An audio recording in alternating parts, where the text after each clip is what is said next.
Port Orchard City Council regular meeting. And I'd like to also remind us of our guiding principles and the actions you're about to take.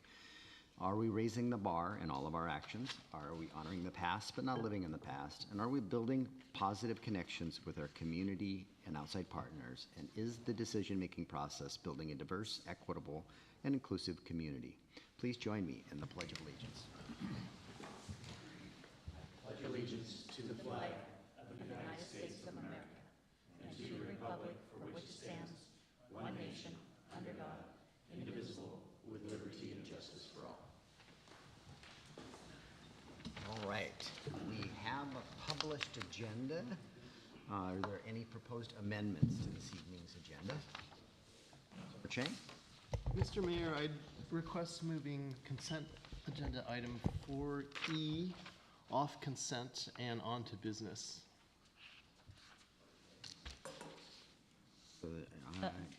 Second it. We've got making that, so it's consent E is now business item J.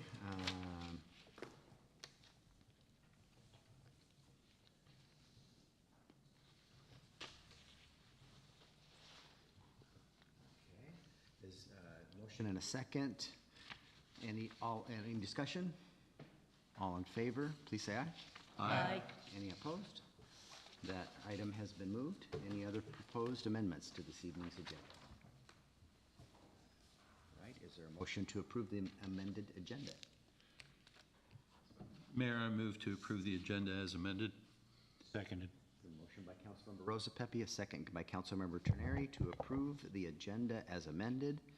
All in favor, please say aye. Aye. Any opposed? Hearing none, the agenda is set for this evening. We have our first citizen comment period. Individuals are given 3 minutes to address the council. If you please step to the microphone and identify yourself for the record. Robert McGee, Port Orchard. Does anyone on this council remember February 11th of this year? Anyone? I do. It's citizen comment period, not Yeah, question and answer. it's a question. That was the night I stood before you guys and spoke about cabaret licensing. You showed interest. You said you wanted to talk to me, meet me, bring the issue to committee, involve me in the process, and since then, nothing, no calls, no emails, no follow-up, not a word. This is not oversight. This is a pattern. Citizens come forward with concerns, with ideas, with questions, and you don't respond. You do nothing. The silence has destroyed confidence, and the silence has broken trust. This is a city council meeting, not a mayor's meeting. You're elected representatives of the city. You set the policy. You also have the authority to change it. You carry the responsibility to ensure citizens are heard, and you have feebly surrendered the responsibility to those who prefer to dismiss the public. That's not leadership, and the public knows it, and they see it. The August meeting proved it. The biggest debate of the night was not about solutions. It was about whether it was even acceptable to thank citizens who spoke. Think about that. Instead of solving problems, you debated common courtesy, human decency. Meanwhile, the mayor reprimands a councilwoman for thanking a constituent, while moments later allowed another councilman to spar with the speaker. That was favoritism, that was inconsistency, that showed the public that not all voices are treated equally in these chambers. And dishonesty continues to deepen the damage. We've seen things on the record, like the mayor being untruthful about GMA requirements, council members lying to constituents in writing. Any accountability? Nope. I'm not the first to point this out. Robert Schauer stood here weeks ago. He rebuked this body for secrecy, for silence, for refusal to engage, and he was right. You ignored him just as you've ignored me. When citizens raise the same warnings again and again and nothing changes, it's not an accident, it's a choice. This is why the community has lost trust. The secrecy, the silence, the dishonesty, every time you brush off citizens, trust is destroyed. You exist at the pleasure of the community, not the other way around. Until this council grows a backbone, until you're honest, until you take control of your meetings, until you follow through, until you restore real dialogue with people who come here, you will remain weak. You will remain ineffective. You will remain unworthy of the public you claim to represent. This body is supposed to be the checks and balance for the community, and this community deserves far better. Thank you for Good comments, Mr. Thank you. McGee. You. Anyone else wishing to address the council this evening? Go ahead. Speak to the microphone and identify yourselves. You have 3 minutes. My name is Lisa Torin, and I'm a pretty recent resident here in Port Orchard. And I'd like to start by asking you to raise your hand individually if you feel someone speeding down Highway 16 at 120 miles an hour is not a risk to public safety. It is the exact same thing when they're traveling 50, 60, 70 miles an hour down McCormick Woods Drive, which is 25 miles an hour. And it happens daily, and it's consistent. The difference between these two situations, though, is that pedestrians, baby strollers, kids, seniors, people walking their dogs, runners, bikers, deer, golf carts, are all right alongside the immediate side of McCormick Woods Drive. And those speeders fly right by them without moving. And there are houses adjacent with families experiencing unbelievable speeding and noise, road noise, extreme road noise outside of their front door. A couple months ago, I sent each of you a detailed email discussing this very serious problem. I'd like to acknowledge Mr. Rosapepe and Mr. Warden, for responding. Through their responses, it was clear that this is a known problem, but it is long due that measurable steps by the City of Port Orchard be taken. Mr. Warden mentioned limitations due to the road being an evacuation route. I am here to tell you that fatalities on this road due to careless speeding and the drivers that are doing it is much surer and imminent than an evacuation.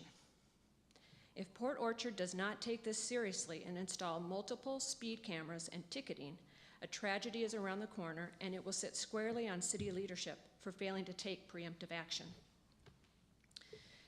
We lived in a neighborhood in Minnesota. We moved from Minnesota. And we lived not far from a road that was much like McCormick Woods Drive. And an elderly woman pushing her grandbaby in a stroller was hit in broad daylight and massacred by a speeder. It is going to happen here if you guys don't do something. I know you have some patrol cars going down, but they cannot scale to the size of the problem. It has to be an electronic ticketing system. And that is the thing that's going to work, because it's going to be painful for the people who are doing it. Without pain, they will ignore you, 100%. And if you don't do it, who will? Because we can't do it. You have to do it. And the police have to do it. So it's up to you. And what are you waiting for? Because you guys have known this for quite some time. There's no more excuses, because someone's going to die. Thank you. Comments? Thank you. Who else wishing to address the council? Please step to the microphone.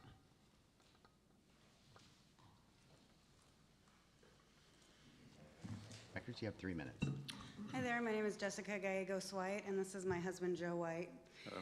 And my daughters are 5th generation Port Orchard, and we live on the Tremont Corridor, and the road has been widened, and right now sits about 8 feet from our bedroom window. And so we're looking at building on a property that we've been living on that was my great-grandfather's. He homesteaded in 1925. We were getting some information on the fees for parcel number 342-401-4-020-2005. And we were informed that because our front footage for the property up there was 239 feet, that we were going to be charged an additional fee of $28,151 for both sewer and water. The water line is an old line that was installed probably in the 1950s when my great-grandfather had to sell off his parcels because he needed to pay taxes to this community, and he was a farmer and could not afford it. So an old cast iron line, and you're asking me, and I have 5 other neighbors that are already attached to that line, and you're asking for an additional $28,151 for just water that's already there. There is a sewer line that goes in 56 feet to my property that was not extended all the way down to the end of Sunset Lane. When the project was happening, I called the city of Port Orchard to find out what they were doing. The person on the phone at, the project manager, they said, they're just putting a utility pole there. I said, well, the engineer told me he's putting a sewer line in. I'd like to put a stub up there, please. Well, by the time they called me back 3 weeks later, yes, we are putting a sewer line in there. I'm sorry, we didn't know that. It's too late for me to file a permit and get that going. I've called and I've emailed several times to the city department, and they told me in order to attach to that line that I have to extend the sewer line down Sunset Lane to the edge of my 239 feet, engineer it. Well, why didn't they do that? They stopped because it goes downhill. So where does that put us for attaching to the water, connecting to the sewer, and the other fees? We're looking at $108,000 and $561,000. That is absolutely disproportionate. And we're a family that wants to stay in our community and invest in our community, and we just can't do this. This is going to kill our project. Nobody knows what's going on. If I call the city, they don't know. They don't know. We don't know that a sewer line's going in there. How can that be? To make us prepared for this project. What I'm asking for is a basis of calculation. I request clarification on how that money's going to be spent. Excuse me, ma'am, but your time is up. So do I get another 3 minutes at the end to finish this? Yes, you can. Thank you for your comment. Anyone else wishing to address the council this evening? All right, we will close the first citizen comment period. We have a published consent agenda. Is there a motion to approve the consent agenda? Councilmember Rosebeth. Mayor, move to approve the consent agenda as amended. Second.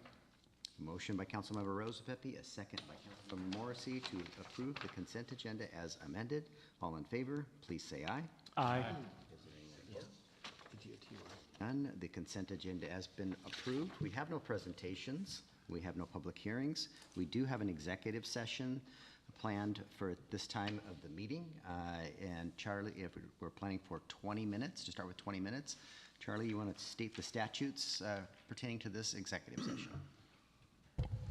Yes, thank you. The council will enter an executive session pursuant to RCW 4230-110, subpart 1, subpart I, to discuss legal risk of a proposed action when public discussion could have adverse legal or financial consequences. And both topics will be under that same topic. And did you say 15 minutes? 20. 20 minutes, with the meeting to continue, so action to follow.